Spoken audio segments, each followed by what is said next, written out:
Hi, UVM. This is Kait Bedell from HR and Penny Cayia from Payroll, and we are going to be talking to you guys about temp hourly forms for hiring temp employees.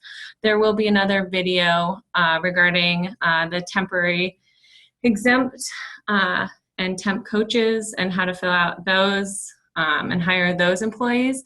This is going to be focused on anyone that is going to be in the temp hourly categories.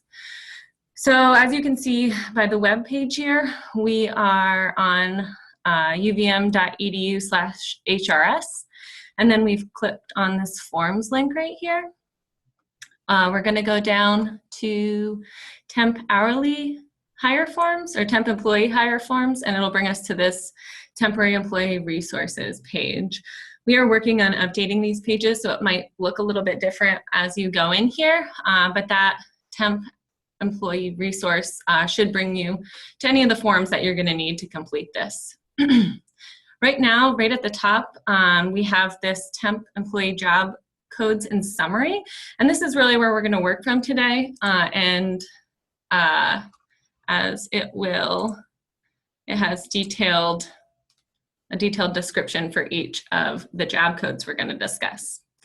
So for the first category of employees, we've got the student employees and work study students. And so as you can see here, all of these employees are going to be hired through the Student Employment Office. And we've made changes to some of these job codes, but this is not one of them. So if you've hired your student employees and work study students through SEO before, you're going to be paying them hourly. You can see that these are undergraduate students, and as from this definition here, they should not be working over 20 hours per week. In order to be paid, they will need to enter their time into PeopleSoft or Kronos, and then it needs to be approved by the supervisor. In order for them to actually receive that payment, they will be in the bi-weekly payroll, and they'll be paid hourly. To get to the Student Employment Office website, we even have a link right here that you should be able to click on, and it takes you right there. So these guys are pretty straightforward. There are happy places, I like to say, just because we can we're paying them hourly and there's less risk associated with paying them this way. Just trying to find over here this little PDF. And the approval workflow will go through the Student Employment Office, and they will require an I-9 and W-4, but again, that guidance will be provided through the Student Employment Office. The next category is the other category that we like as well, is the temporary hourly employees. Again, there's no changes to the setup of these temporary hourly employees from how they've always been. These employees are non-exempt and they're eligible for overtime after 40 hours per week. They're also in the bi-weekly payroll and paid hourly. They need to enter their hours into Kronos or PeopleSoft in order to be paid, and then that time has to be approved by the supervisor. In order to hire them, you'll complete the temp hourly form, which if we go back to the temp employee resources page where we originally found this document, we're going to click on the temp hourly form, and that should come right up. And so this form will be completed in order to hire a temp hourly employee. So this student status question is here just because if they're an undergraduate student, they should be hired through the SEO. It's just a quick heads up about that. The employee will fill out this first section. It doesn't really look any different than what we've had before for the temp hourly forms, and then they'll sign the bottom just saying that the above information is true. This next piece is where we've made some changes. We've got this temp hourly employee. You just check this box saying that this is the job code you'd like to set this employee up as, and then enter your business unit, your department code, the record number, start and end date. The important thing here is that when you enter this end date in, it will not actually terminate this employee. It's very important that when the employee is done working, that you contact payroll services and let them know that that employee or that record should be terminated. The pay rate is going to be their hourly rate. So when they enter an hour, that's what they'll be paid for. If they enter their 40 hours, you don't want to put their weekly rate in there by accident. For some employees that are completing exempt job duties but aren't meeting that salary test of the 4 currently, at this point it's $4.55 per week. If they're not making $4.55 per week, even if their hourly rate backs in to be like $50 an hour, you might have to back into that and make them a temporary hourly employee. That's okay. They'll just have to enter that time and they'll be paid hourly, but we want to make sure that we're following the rules for the salary test as well. And so I feel like a lot more, it's going to happen more often where we're backing into hourly rates and having temp hourly employees have a slightly higher rate than what we would normally expect. Then you would just enter the combo code here. And there is a couple different lines here in case you have a couple different combo codes that you wanted to use. The one, I'm going to interject for just a second here. The one rule that you need to remember when you're submitting temp hourly with multiple combo codes is that the pay rate must be the same supervisor for all of the combo codes. If there's a different pay rate or supervisor indicative of a particular combo code, then a new form must be submitted. We see those commonly in the summertime when there's multiple pay rates and multiple combo codes. So the pay rate and supervisor are the commonality that you need to go off from. Yeah. Okay. And then we also have a link right to that temp employee job codes and summaries right here. I already have it open, so I'm not going to click on it, but I just wanted to go over the temp grad employee and the temp service and maintenance employee.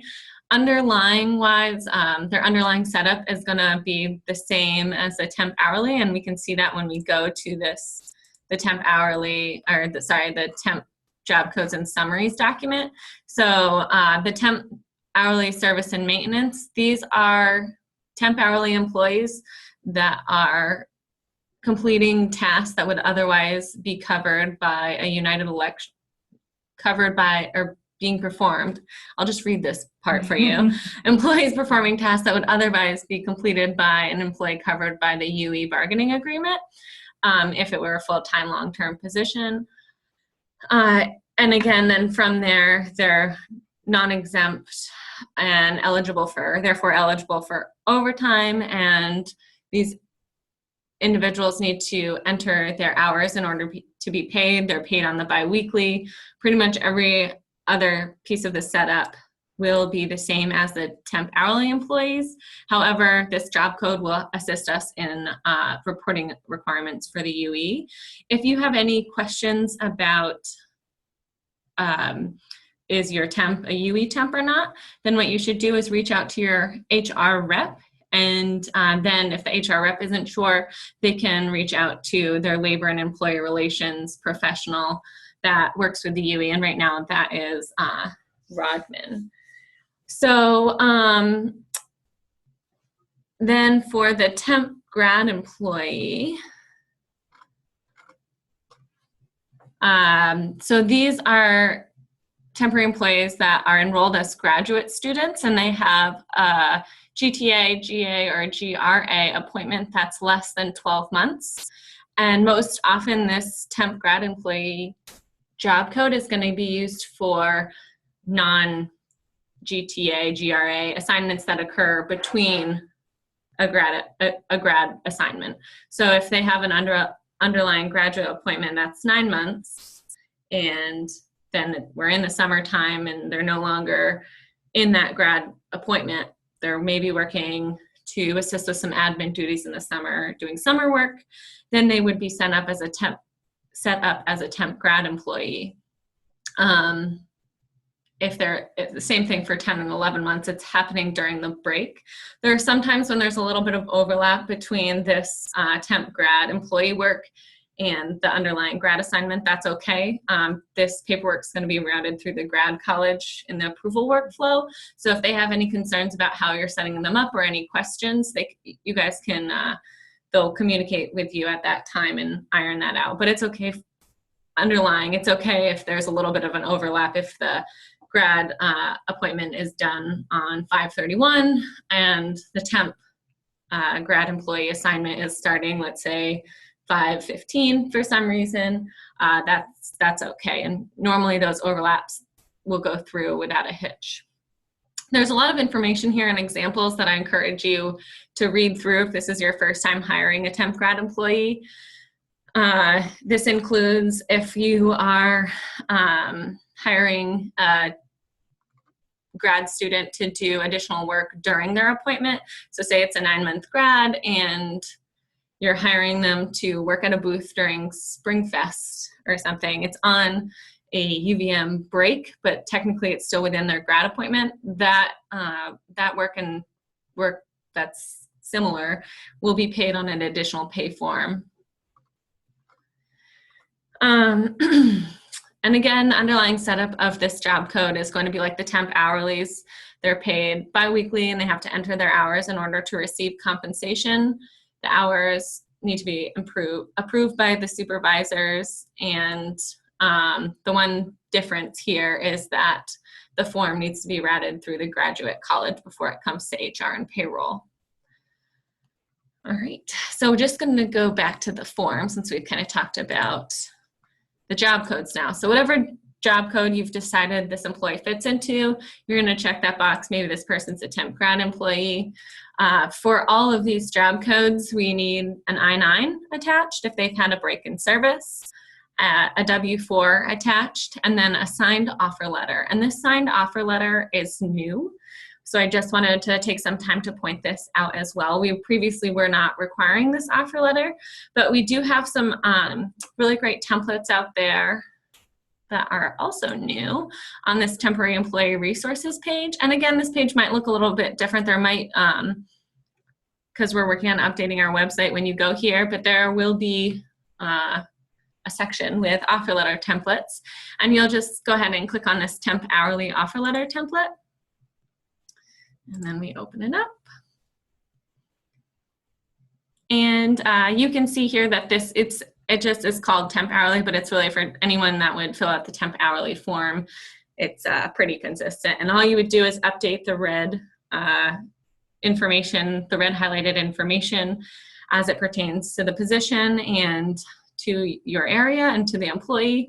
And then there's also some optional pieces in here depending on what the job setup actually looks like. If it's on restricted funds, if driving is an essential function, you would just include those paragraphs as well. And then you, as the hiring official, would sign the document and the employee would return the offer as accepted. And you would include this signed letter with the I-9, W-4, and the temp hire form when you send it through the approval workflow. So if you're hiring a bunch of temps and all the positions are the same, really all you're doing is updating the employee information here and then having them sign their unique offer letter. So it's not a ton of additional work, and it's got most of the information set up so you can go through pretty quickly when you're drafting this. All right, back to the temp hourly form. So, and then the signature boxes down here are for the supervisor coming through, and then it would just HR and the grad college as necessary will sign on in this space down below here. You can see that we're currently working on the form that was last updated on 6/12/2017. So this is what it looks like now. Penny, do you have anything to add? Nope, I think you covered it. All right. Well, if you have any questions about this form, you can, or how to complete it, you can contact Human Resource Services at hrsinfo@uvm.edu or 802-656-3150. Or you can come down to 228 Waterman and we can help you out as well. Again, I can't stress looking at this resources page before you give us a call, because we've done our best to outline any information here. If you have feedback on how we can improve the information that we have available in helping you fill out these forms, please feel free to send us that information. Thanks.